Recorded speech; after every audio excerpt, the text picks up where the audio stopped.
JS education plus channel के माध्यम से आपका मैं हार्दिक अभिनंदन करता हूं। आज से हमारे चैनल को JS एजुकेशन प्लस के नाम से जाना जाएगा, क्योंकि इस चैनल में हमने काफ़ी सारी चीज़ें कोर्स ऐड किए हैं, तो इसमें प्लस किया गया है सभी कोर्सों को जो शिक्षक संबंधित कोर्स हैं। आज हम उसी क्रम में लाए हैं आपके लिए DLED प्रथम सेमेस्टर की इंटर्नशिप फाइल किस प्रकार से तैयार की जाती है, यानी कि इंटर्नशिप फाइल को हम कैसे तैयार करेंगे उस पर हम मुख्य चर्चा करेंगे। तो हमारे साथ बने रहिएगा और अंत तक देखिएगा इसे किस तरीके से आपको ये फाइल तैयार करनी है। इंटर्नशिप फाइल BTC प्रथम सेमेस्टर, तो ये देखिए यहाँ पर एक फाइल को नमूने बतौर लिया गया है, उसके आधार पर हम ये फाइल तैयार करते हैं। पहला पॉइंट है आपका कक्षा अवलोकन या शिक्षण विधि। दूसरा पॉइंट है आपका छात्रों का पूर्व अध्ययन। तीसरा पॉइंट है आपका प्रयोग किए जा रहे TLM का विवरण एवं समालोचना। और चौथा पॉइंट है आपका रेमेडियल टीचिंग विधि एवं समालोचना।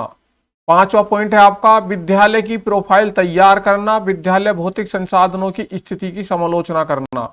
छठा पॉइंट है आपका भौतिक शैक्षिक गतिविधियों का क्रियान्वयन एवं अभिलेखीकरण करना। और सातवां पॉइंट है आपका विद्यालय अभिलेखों का विवरण रखरखाव समालोचना।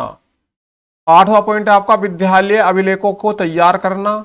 और नवा पॉइंट है आपका पाठ्य सहगामी क्रियाकलापों का विवरण एवं समालोचना। और 10वां और लास्ट पॉइंट है आपका सामुदायिक सहभागिता की स्थिति, SMDC की स्थिति एवं उसकी समालोचना। और ये 10 के 10 पॉइंट, हर पॉइंट जो है आपका 10-10 नंबर का होता है। ये 10-10 नंबर के आपके सारे पॉइंट हैं और कुल मिलाकर आपकी जो टीचिंग होती है वो 100 नंबर की होती है। और 100 में जो है आप कितने नंबर प्राप्त करेंगे इस फाइल के माध्यम से? 100 में 99, 98, 97, 80 जो भी नंबर प्राप्त करेंगे आप, तो इस फाइल की बहुत बड़ी भूमिका होती है। तो शुरू करते हैं कि ये फाइल बनाते कैसे। सबसे पहले इसमें पहला पॉइंट डालेंगे अपनी फाइल में इस तरीके से। पहला पॉइंट हमारा है कक्षा अवलोकन और शिक्षण विधियां। कक्षा अवलोकन और शिक्षण विधियों में सबसे पहले हम शिक्षण विधियों पर चर्चा करेंगे। शिक्षण विधि क्या होती है? शिक्षक द्वारा अपनाई गई वह विधियां जिनके अंतर्गत बालक को हम ज्ञान देते हैं, यानी कुछ चीज सिखाते हैं, उन विधियों को हम क्या कहते हैं? शिक्षण विधि कहते हैं। अब यहाँ पर मैं इनका मोटा मोटा सार बताऊंगा और आप यहाँ से स्क्रीनशॉट लेकर अपनी फाइल को तैयार कर सकते हैं। तो शिक्षण विधियों के जो प्रकार हैं, वो जो अवलोकन में जो शिक्षण विधियां प्रयोग की जाती हैं वे कौन कौन सी होती हैं? जब हम अवलोकन करते हैं किसी कक्षा का तो उसमें कौन कौन सी विधियां प्रयोग करते हैं? स्पष्टीकरण। स्पष्टीकरण में क्या होता है? अपनी बात को या विषय वस्तु को सरल और सुगम तथा बोधगम्य बनाने के लिए शिक्षण स्पष्टीकरण विधि का सहायता ली जाती है। कठिन शब्दों को इस प्रकार से छात्रों को समझाना, प्रस्तुत करना कि विषय वस्तु आसानी से समझ में आ जाए, वो क्या होता है? स्पष्टीकरण। यानी कोई बात है उसे अध्यापक छात्रों को आसानी से समझाए तो वो क्या होगा? किसी भी चीज का स्पष्टीकरण होगा। अगला है आपका प्रश्नोत्तर विधि। प्रश्नोत्तर विधि सुकरात ने दी थी। इस विधि में जो है बच्चों से प्रश्न पूछे जाते हैं और उनके जो है उत्तर लिए जाते हैं, उसी आधार पर उनके ज्ञान को जो है बढ़ाने का प्रयास किया जाता है। इसके बाद अगली है आपकी कहानी कथन प्रविधि। इसमें बच्चों को कहानी सुनाकर कोई भी टॉपिक कहानी के रूप में प्रस्तुत किया जाता है और उन्हें जो है उस टॉपिक को समझाने का प्रयास किया जाता है। अगली विधि है आपकी भ्रमण विधि। इसमें जो है बच्चों को किसी स्थान पर, मान लीजिए वनों के बारे में पढ़ाना है, तो आपको वनों में जो है मतलब कि पर्यावरण के करीब ले जाना होता है, पहाड़ी क्षेत्र में घुमाना होता है, किसी टूर पर ले जाना है, किसी धार्मिक स्थल पर ले जाना है, या किसी पुरानी इमारत को दिखाने ले जाना, जैसे लाल किला हुआ, ताजमहल हुआ, तो इन पर भ्रमण विधि द्वारा जो है बच्चों को हम भौगोलिक ज्ञान या अन्य प्रकार के ज्ञान दे सकते हैं। खेल विधि, इसमें जो है बच्चों को खेल के माध्यम से हम शिक्षा देने का या ज्ञान देने का काम करते हैं। अब आपका आता है कक्षा अवलोकन विधि। कक्षा अवलोकन विधि में जो है सबसे मुख्य जो पॉइंट है आपके क्या क्या है? पहला पॉइंट है आपका कक्षा साफ सफाई। दूसरा पॉइंट है आपका श्याम पट की साफ सफाई। तीसरा पॉइंट है आपका कक्षा साज सज्जा। और चौथा पॉइंट है आपका बच्चों की ड्रेस। पांचवा पॉइंट है आपका बच्चों की व्यक्तिगत स्वच्छता। छठा पॉइंट है आपका बच्चों की पाठ्य पुस्तकें। सातवां पॉइंट है पाठ्यक्रम। और आठवां पॉइंट है कक्षा कार्य। नवा पॉइंट है गृह कार्य। और 10वां पॉइंट है खेल कूद। यानी आपका जो सबसे पहली जो 10 नंबर की चीज है उसमें क्या क्या देखना है आपको? ये 10 पॉइंटों पर काम करना है। सो कक्षा की साफ सफाई पर हमें विशेष ध्यान देना है कि कक्षा में साफ सफाई कितनी है, उस चीज का हमें अवलोकन करना और अपनी डायरी में मेंटेन करना है, लिखना है कि पहले दिन कक्षा में गए, हमने कक्षा में प्रवेश करते ही क्या देखा, उसका निरीक्षण किया। इस तरीके से अवलोकन में अगला पॉइंट हम क्या देखेंगे अपनी डायरी में जो लिखना है, हमें अपनी जो फाइल में लिखना है, कक्षा साज सज्जा, कक्षा में किस प्रकार की साज सज्जा थी और हमने उसमें क्या चीज बढ़ाई, क्या चीज हमने साज सज्जा के लिए करवाई। श्याम पट की साफ सफाई, बच्चों देखा कि कक्षा के अंदर श्याम पट की साफ सफाई सही से है, श्याम पट पे जो है चौक सही से चल रही है, श्याम पट की जो साज सज्जा है वो ठीक है नहीं है, तो इसका अवलोकन किया, यदि नहीं है तो उसे सही करवाया। बच्चों की ड्रेस, बच्चे प्रॉपर ड्रेस में आ रहे हैं, बच्चों की ड्रेस गंदी है, बच्चों की ड्रेस अच्छी है, या बच्चे ड्रेस में नहीं आ रहे, इन सब चीजों का अवलोकन किया और उसे डायरी में नोट किया। बच्चों की व्यक्तिगत स्वच्छता, बच्चे जो है नहाकर आते हैं, बच्चे के बाल कैसे हैं, बच्चों के शरीर पर गंदगी तो नहीं है, इस तरीके की जो बच्चों की व्यक्तिगत स्वच्छता है उस स्वच्छता पर यहाँ पर चर्चा हुई। इसके बाद आपका आता है बच्चों की पाठ्य पुस्तकें। बच्चों की पाठ्य पुस्तकों को देखा कि बच्चों के बाद पाठ्य पुस्तक उचित मात्रा में या जो चीज के लिए वो पढ़ाई तैयारी कर रहे हैं वो है या नहीं है। इसके बाद हमने क्या काम किया कि कक्षा 1 में का निरीक्षण किया, यानी अवलोकन किया, उसमें देखा कलख। कक्षा 2 में देखा कलख व गिनतारा। कक्षा 3 में हमने देखेंगे कलख और हमारा परिवेश, संस्कृति पीयूष, संस्कृत पीयूष, गिनतारा और रेंत्रो। और कक्षा 4 में देखेंगे कलख, हमारा परिवर्तन, परिवेश, सांस्कृतिक पीयूष और पंख। तो ये जो है टॉपिक इनकी किताबों में होंगे, इन किताबों को हम देखेंगे। और इन किताबों में कक्षा 5 में देखेंगे हम कलख, हमारा परिवेश, सांस्कृतिक पीयूष, परख, गिनतारा और रेनबो। रेनबो यानी जो इंद्रधनुष होता है, ये सब चीज चैप्टर उनकी किताबों में हैं। तो ये हमने अवलोकन किया कि कौन सी क्लास में जो है कौन से चैप्टर, कौन से टॉपिक दिए हैं, किस लेवल के, कक्षा 1 में क्या है, कक्षा 5 में क्या है, तो इन सब चीजों को हमने देखा। फिर पाठ्यक्रम देखा। उपयुक्त पुस्तकों में कक्षा 1 से 5 तक के कार्य हेतु पाठ्यक्रम निम्न प्रकार है। पहला जो है आपका परख, इसमें क्या है, इस पुस्तक के पाठ्यक्रम को 7 इकाइयों में बांटा गया है। नंबर, पहली इकाई है सजीव वस्तुएं, इसमें अध्याय 1 अध्याय 2 है। ये सब चीजें जो है अपनी फाइल में हम नोट करते चलेंगे। इकाई 2 में क्या है, मानव शरीर के पोषण। इकाई 3 में क्या है, मृदा अपवर्धन एवं मृदा संस्था। इकाई 4 में क्या है, वायु संघ। तो ये सारी इकाइयां हम किताबों में चेक करके अपने उसमें लिख लेंगे। संस्कृत में इसी प्रकार से संस्कृत का पाठ्यक्रम चेक करेंगे, सिलेबस चेक करेंगे और अपनी फाइल में उतारेंगे क्या क्या चीज है। उसके बाद हम गिनतारा देखेंगे, कलख देखेंगे, कलख में क्या क्या है। तो ये सारे पाठ्यक्रम को हम यहाँ पर चेक करते रहेंगे। उसके बाद हमारा परिवेश जो पर्यावरण से संबंधित है, उसमें कौन कौन से पॉइंट दिए हुए हैं। उसके अलावा रेनबो में देखेंगे कि क्या क्या चीज दी हुई है। कक्षा कार्य, अब अगला पॉइंट आता है आपका कक्षा कार्य। उपयुक्त पुस्तकों के अनुसार हम जो है बच्चों को कक्षा कार्य करवाएंगे। कक्षा से संबंधित कार्य होंगे, गृह कार्य देंगे, जो बच्चों को हम पढ़ा रहे हैं, समझा रहे हैं, उससे संबंधित गृह कार्य होगा। और उसके बाद खेल कूद और व्यायाम के बारे में बच्चों को यहाँ पर बताएंगे। तो ये हमारा पहला पॉइंट जो है यहाँ पर पूरा होता है। अब आता है आपका दूसरा पॉइंट। दूसरे पॉइंट में क्या आता है, छात्रों का पूर्व ज्ञान। छात्रों के पूर्व ज्ञान को पहचानने के लिए हम क्या क्या करेंगे, उनसे अक्षर पहचानने को बोलेंगे, अक्षर पहचान कर बोलने को बोलेंगे, देख कर लिखना बोलेंगे, देख कर बोलना बोलेंगे, सुनकर लिखना बोलेंगे। तो इन सारे पॉइंटों पर हम काम करेंगे। अक्षर पहचान करवा कर हम बच्चों को जो है उनका पूर्व ज्ञान देखेंगे कितना बच्चों को अक्षरों का ज्ञान है।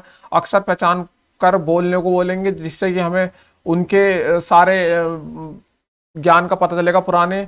देख कर लिखना, देख कर बोलना, ये सारे पॉइंट जो हैं हम यहाँ पर सुनिश्चित कर लेंगे कि उनको कितना ज्ञान है। सुनकर लिखना, तो इन पॉइंटों से हम क्या करेंगे, बच्चे का पूर्व ज्ञान हम चेक कर लेंगे इन पॉइंटों के माध्यम से। अगला आपका आता है तीसरा पॉइंट, वो आएगा आपका प्रयोग किए जा रहे TLM का जो हम प्रयोग कर रहे हैं, जिन सहायक सामग्रियों का हम प्रयोग कर रहे हैं शिक्षण विधि को जो हम सरल और अपनी बात को अच्छे से समझाने के लिए हम जो है टीचिंग लर्निंग एड्स का जो प्रयोग करते हैं, नहीं शिक्षण सहायक सामग्री का जो प्रयोग करते हैं, उनका हम यहाँ पर विवरण देंगे कि हमने क्या क्या चीजें प्रयोग की बच्चों को पढ़ाने के लिए। माचिस की तीलियों का प्रयोग, वर्णमाला का चार्ट, ग्लोब, शारीरिक अंगों के दर्शाने में उपयुक्त चार्ट, भारत का नक्शा, गणितीय संक्रियाओं का चार्ट। तो ये सब चीज़ें हम यहाँ पर देखेंगे। तो माचिस की तिलियों से हम किस प्रकार से बच्चों को समझा सकते हैं कि ये 4 तिल्ली हैं, इसमें 2 और जोड़ दी तो कितनी हो गई, 6 हो गई। इस तरीके से हम गिनती सिखा सकते हैं, इस तरीके के उदाहरण दे सकते हैं। वर्णमाला का चार्ट द्वारा हम वर्णमाला समझा सकते हैं। इसके अलावा ग्लोब द्वारा हम बच्चों को बता सकते हैं कि दुनिया में कौन सी चीज़, कौन सी पृथ्वी का आकार कैसा है, क्या है। और शारीरिक अंगों का जो है चार्ट दिखाकर हम बच्चों को शारीरिक अंगों की बात बता सकते हैं। भारत का नक्शा दिखा सकते हैं।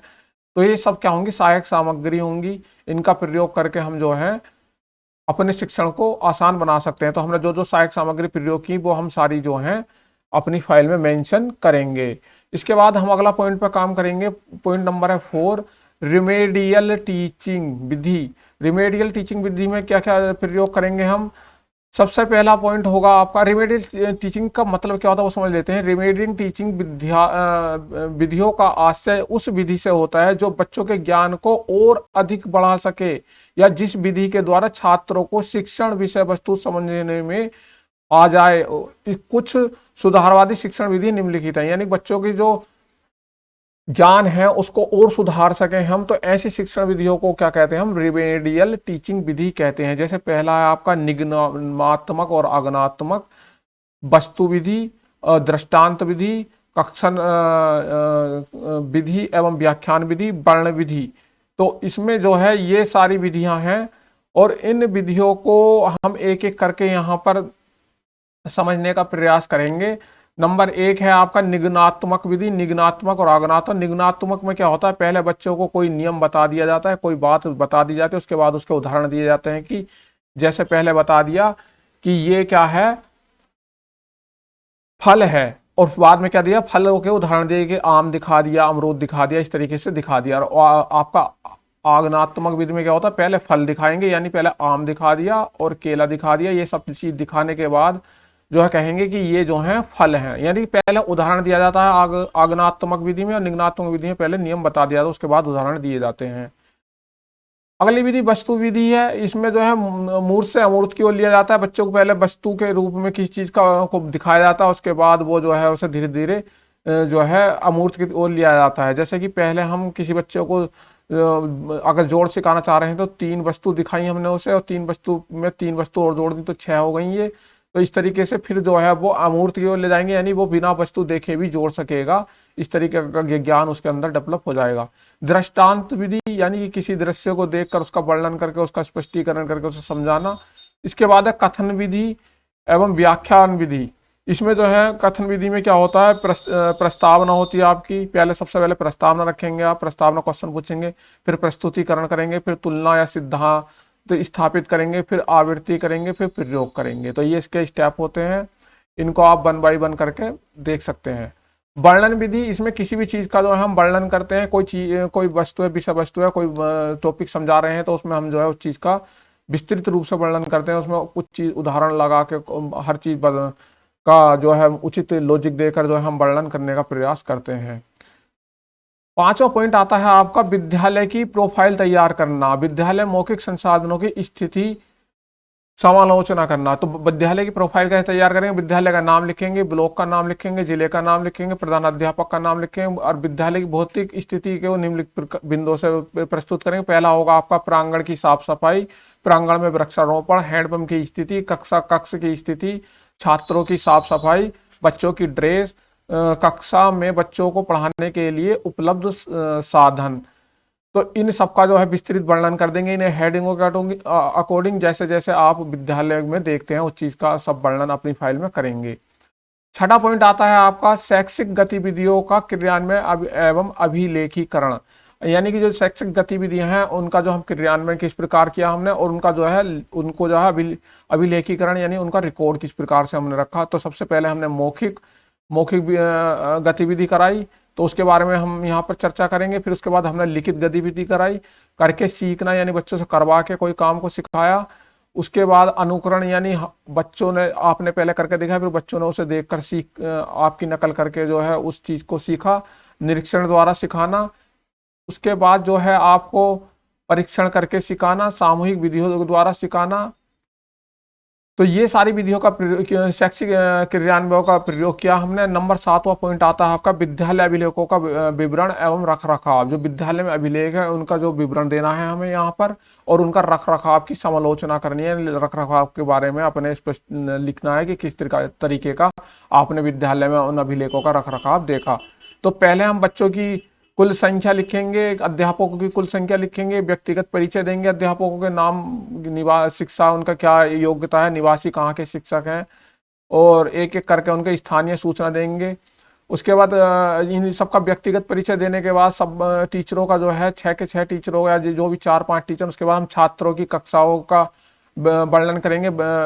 इसमें कितने बच्चे हैं, इनमें क्या क्या सुधार किया गया, तो इन छात्र छात्रों का विवरण देंगे, इनके नाम लिख देंगे। बालक कितने हैं, बालिका कितनी है कक्षा 1 में, इस प्रकार कक्षा 2 में कितने लड़के लड़कियां, उनके नाम लिखेंगे यहाँ पर, 3 में, 4 में और 5 में। तो इस तरीके से बच्चों का विवरण देंगे। विद्यालय के अभिलेखों का विवरण देंगे। अध्यापक उपस्थिति पंजिका है, आगमन पंजिका है, मध्याह्न भोजन की पंजिका है, छात्र उपस्थिति पंजिका, पुस्तक विवरण पंजिका है, उपभोग पंजिका है, प्रवेशांक पंजिका है, आय व्यय की पंजिका है, ड्रेस वितरण की पंजिका है। इन सब का विवरण देंगे। रख रखाव पर आपका क्या नजरिया है कि ये सब रिकॉर्ड कैसा है विद्यालय, उसकी समालोचना करेंगे। उसके बाद पॉइंट नंबर 8 आता है आपका विद्यालय अभिलेखों को तैयार करना। विद्यालय के अंदर जो अभिलेख है उन्हें तैयार करना। पहला आप पॉइंट लेंगे अध्यापक उपस्थिति पंजिका, आगमन पंजिका, मध्याह्न भोजन, छात्र छात्रा उपस्थिति पंजिका, पुस्तक विवरण पंजिका, उपभोग पंजिका, प्रवेशांक पंजिका, आय व्यय का विवरण, और उसके बाद ड्रेस विवरण पंजिका। तो इन्हें तैयार कैसे करते हैं, इनको तैयार करेंगे हम, किस प्रकार से तैयार करते हैं, ये सब चीजें सीखेंगे और अपने जो है फाइल में इस चीज को मेंशन करेंगे कि किस प्रकार से आपने अध्यापक उपस्थिति पंजिका ली, आगमन पंजिका कैसे तैयार करते हैं, मध्याह्न भोजन की पंजिका कैसे तैयार होते हैं, छात्र उपस्थिति पंजिका कैसे तैयार होते हैं, पुस्तक विवरण पंजिका कैसे तैयार की आपने 1 महीने में, और अपनी टीचिंग के द्वारा उपभोग पंजिका कैसे तैयार की, ड्रेस वितरण पंजिका कैसे तैयार होती है, प्रवेशांक पंजिका कैसे तैयार होती है। तो सारी पंजिकाओं को यहाँ पर तैयार करना सीखेंगे। आपका नंबर 9 आता है आपका पाठ्य सामग्री क्रियाकलापों का विवरण एवं समालोचना। जो पाठ्य सहायक सामग्री हैं उनकी क्रियाकलाप क्या होते हैं, जैसे किताब होती है सहायक सामग्री, कॉपी, चौक, डस्टर, चार्ट, ग्लोब, मानचित्र, चित्र, रेखा चित्र, चार्ट, ग्राफ, पोस्टर। तो इन सबका क्रियाकलाप यानी इनको, इनका क्या काम है, इन्हें कैसे प्रयोग करते हैं, उन सबका वर्णन करेंगे। जैसे किताबों से हमने क्या किया, किताबों को किस प्रकार से प्रयोग किया। तो इसमें कलख, गिनतारा, हमारा परिवेश, परख, संस्कृति, पीयूष, रेनबो, ये सब चीजें जो है हमने देखी। कॉपियों का किस प्रकार से हमने विभिन्न विभिन्न विषयों की कॉपी किस प्रकार से बनवाई, किस प्रकार से तैयार करवाई। चौक का क्या प्रयोग था, किस प्रकार चौक का प्रयोग किया। इसके बाद डस्टर, इसके बाद जो है आपका आता है चार्ट। तो इन सब चार्ट, डस्टर, चार्ट, ग्लोब और मानचित्र, तो इनका प्रयोग हमने किस प्रकार से किया अपनी कक्षा में। चित्र शिक्षण विधियों के तहत हमने इनका अपने पढ़ाते समय हमने कितना प्रयोग किया, किस किस चीज का प्रयोग किया, तो इन सब चीजों का वर्णन देंगे। रेखा चित्र, ग्राफ का प्रयोग करना, तो इन सब का वर्णन आपको देना है। इसके बाद जो आपका आता है नंबर 10वां और लास्ट पॉइंट आपका आता है सामुदायिक सहभागिता की स्थिति, SMDC की स्थिति, उसकी समालोचना। विद्यालय प्रबंधन समिति आएगी इसमें, नहीं सामुदायिक सहभागिता में विद्यालय प्रबंधन समिति के बारे में यहाँ पर लिखेंगे कि उस समिति के अध्यक्ष कौन है, कितने सदस्य हैं। प्राथमिक विद्यालय का नाम लिखकर यहाँ पर अध्यक्ष उपाध्यक्ष का नाम विवरण देंगे, और यहाँ पर जो है शिक्षा समिति के सदस्यों के नाम देंगे। सामुदायिक सहभागिता की स्थिति के बारे में देखेंगे किस प्रकार की स्थिति है वहाँ पर। विद्यालय संबंधी समिति के बारे में यहाँ पर चर्चा करेंगे। इनका उद्देश्य लिखेंगे, क्या उद्देश्य है समिति का, जो है ढांचा तैयार करेंगे कि किस प्रकार की समिति है यहाँ पर, कि 15 सदस्य हैं और 50% सदस्य महिलाएं हैं। इस तरीके से आप लिख सकते हैं यहाँ से समिति के बारे में। तो ये आपकी DELED इंटर्नशिप की फाइल थी, इसे आप यहाँ से बना सकते हैं इसकी, इस वीडियो की मदद से। मैं आशा करता हूँ आपको वीडियो पसंद आई होगी। नमस्कार।